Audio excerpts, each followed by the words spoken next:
Right ahead. Thank you, Mr Deputy President. It seems strange to say I don't seek leave to make a short statement in relation to the order of the Senate concerning the status of negotiations on the Trans-Pacific Partnership Agreement. Mr Deputy President, concluding an ambitious Trans-Pacific Partnership Agreement is one of the Australian Government's top trade priorities.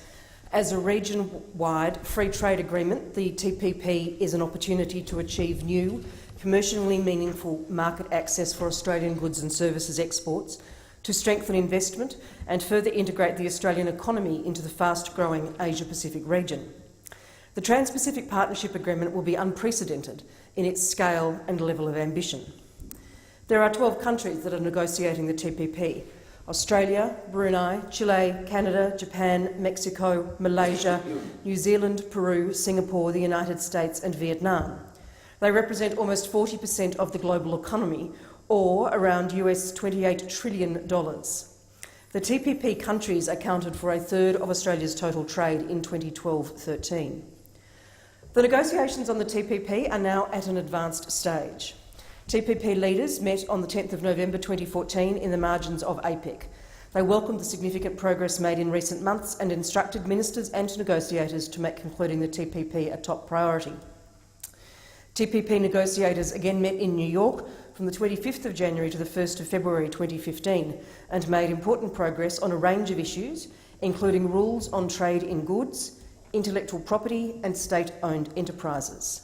The TPP parties are working towards the goal of finalising the negotiations in the first quarter of 2015. This is an achievable goal if the parties can finalise market access negotiations and make the necessary decisions to resolve difficult outstanding issues on the trade rules. The next meeting of ministers and officials from TPP countries is scheduled to take place in mid-March 2015.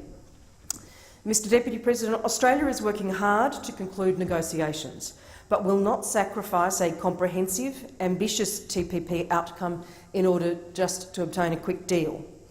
Australia's negotiating positions in the TPP have been and continue to be guided by consultations with stakeholders, including peak bodies, businesses and interested individuals.